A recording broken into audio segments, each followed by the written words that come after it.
Buenas tardes y muchísimas gracias por la deferencia de haberme invitado a esta mesa redonda. Bolívar Echeverría, uno de los mejores pensadores de los últimos años e infortunadamente fallecido hace un par de años, sintetiza de buena manera el pensamiento de Marx y el pensamiento de la Escuela de Frankfurt para hacer una nueva propuesta teórico-política, filosófica y cultural que él le denominó hermenéutica analógica barroca. Pero no voy a hablar de ello, sino solo de su presupuesto que permite entender su propuesta cultural. Dice Echeverría, retomando al pensamiento de Habermas y al pensamiento de Foucault, que los humanos, para sobrevivir con alguna dignidad y con alguna ventaja, necesitamos tres tipos de conocimientos. Los conocimientos sobre las cosas, que se llaman conocimientos técnicos, conocimientos objetivos, porque aluden a la aprehensión que los humanos hacemos sobre las cosas. Para tener una vida digna tenemos que saber qué características tienen las cosas, los objetos, los animales, las plantas y, por cierto, las demás personas. Sin eso no hay cómo sobrevivir. Conocimientos técnicos, conocimientos objetales, conocimientos de la vida cotidiana. Pero hay un segundo tipo de conocimientos que se conocen con el nombre de conocimientos hermenéuticos, y de ahí la propuesta de su hermenéutica analógica barroca. Los conocimientos hermenéuticos no versan sobre objetos, no versan sobre el mundo físico. Son conocimientos que tienen que ver con los símbolos que son inherentes para los humanos. No son conocimientos objetales, son conocimientos construidos desde la simbología de cada pueblo. No corresponden al mundo objetivo, son construcciones funcionales para la vida digna. Esa es fundamentalmente la vía de la cultura. La cultura no es conocimiento de las cosas. Es una mirada interpretativa, hermenéutica, simbólica sobre el mundo de la vida, que no es lo mismo. Para que ustedes puedan establecer alguna diferencia, permítame poner un ejemplo. Una piedra, desde el punto de vista de la perspectiva del conocimiento técnico, es un objeto rocoso que puede tener muchas funciones. Para un chamán, para un yachag, tiene un valor simbólico. Una cascada, el agua, son eso, son elementos vitales para la vida.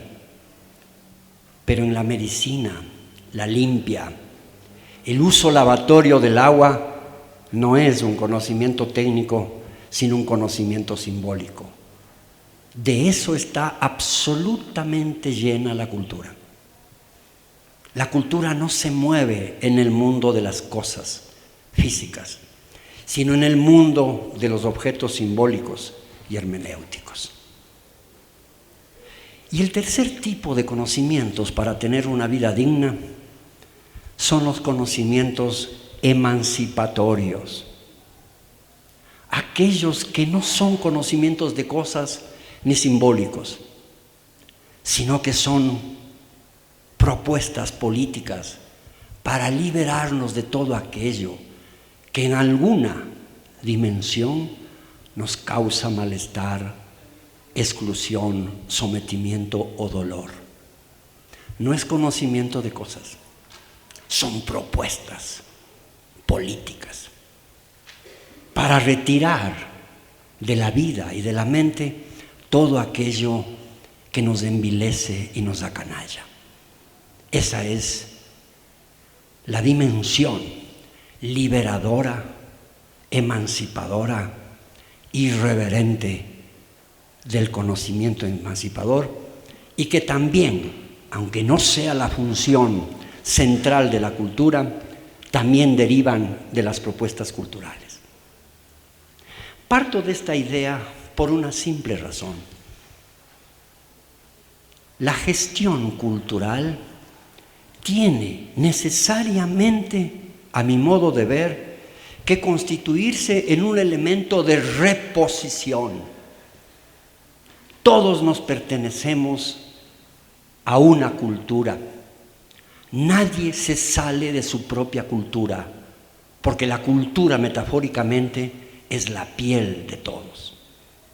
Pero por suerte no hay una cultura y tendremos que desaprender a hablar de la cultura. Felizmente hay las culturas, pero parece que este conocimiento tan elemental todavía no llega a mucha gente, sobre todo que tiene poder de decisión. No hay la cultura, hay las culturas. Y por eso la gestión cultural tiene que ver prioritariamente con la reposición.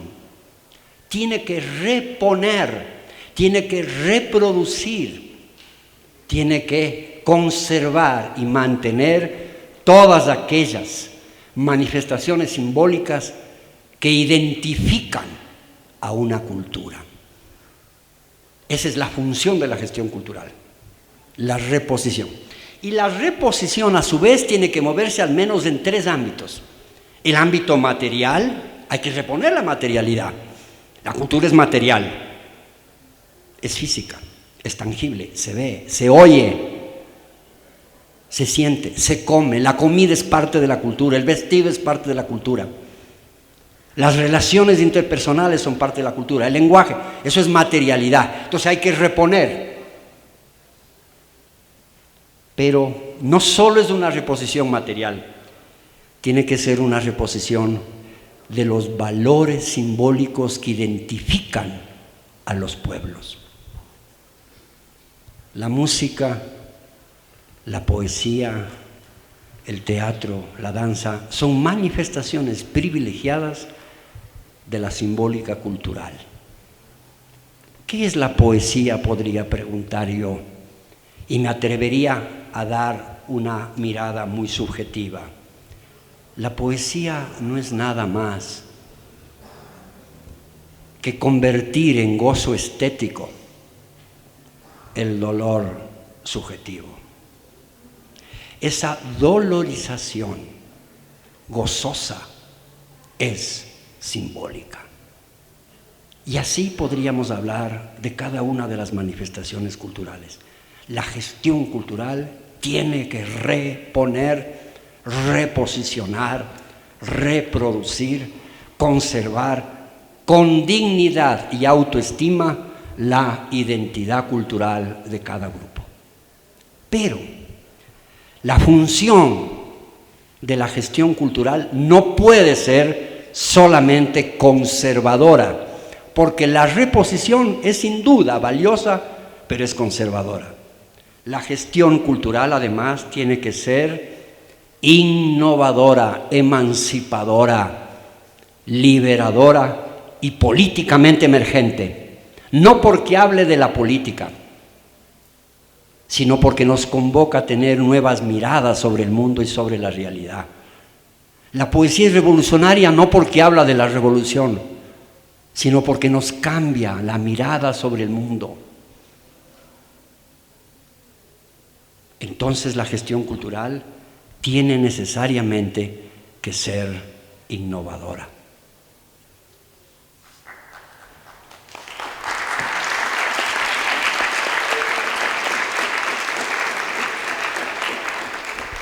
Si la cultura es emancipadora y liberadora, entonces tiene que moverse en el ámbito de la anticipación.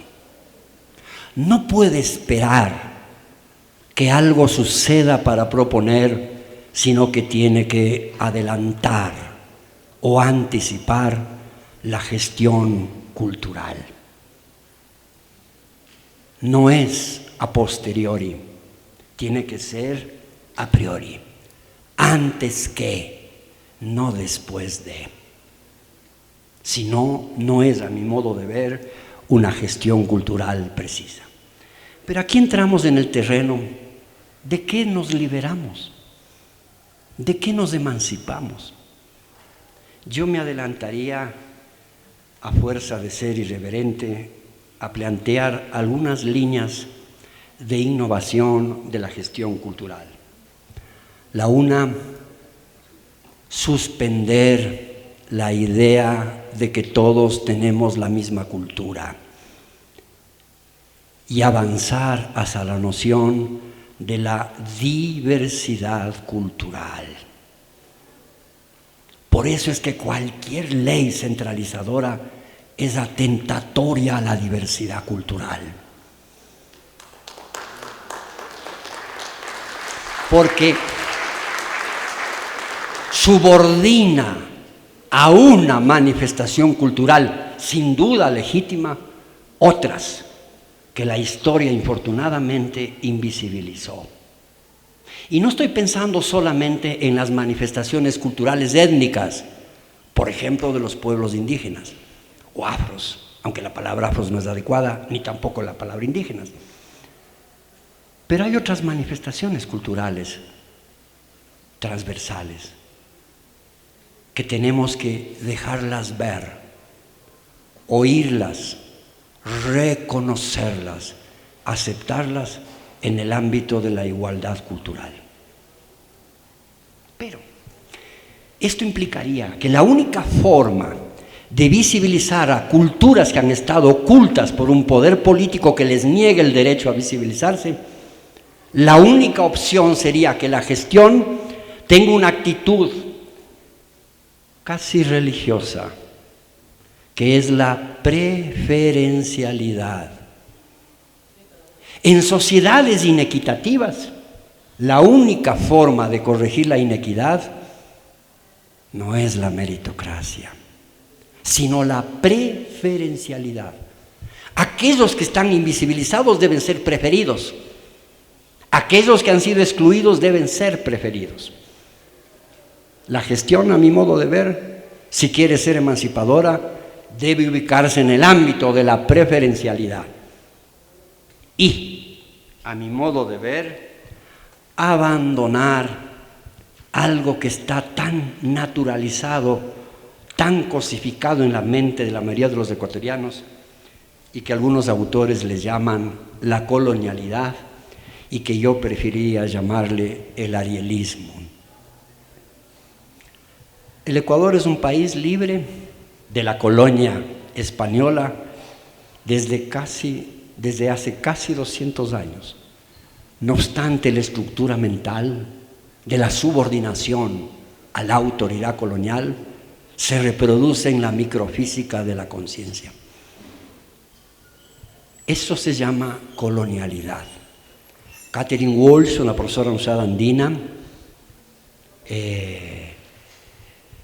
Buenaventura de Sousa, entre otros, están planteando que una propuesta política de América es la decolonialidad. ¿En qué consistiría esta decolonialidad? En abandonar la idea de que lo extraño es mejor que lo nuestro. En abandonar la idea de que lo blanco europeo es mejor que lo nuestro. Y entonces adelantar una construcción hacia la autoestima, que no consiste en otra cosa sino en saber que somos valiosos, sin más, sin más. Pero la decolonialidad tiene algunas dificultades.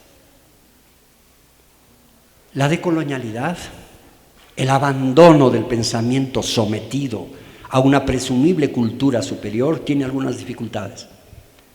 Porque la cultura ilustrada está colonizada. Porque todo el mundo entiende que la única forma del arte es el arte europeo. Y pensamos que es la única forma. Y entonces tendremos que abandonar esa noción. Y esa es, por ejemplo, mi crítica, que no la de la producción, a la última a la primera gestión de la Casa de la Cultura. La Casa de la Cultura ha tenido un papel extraordinario en la reposición cultural del país, pero no tanto en la innovación. ¿Y esto por qué? Porque la Casa de la Cultura se identificó con la cultura blanca europea civilizada occidental.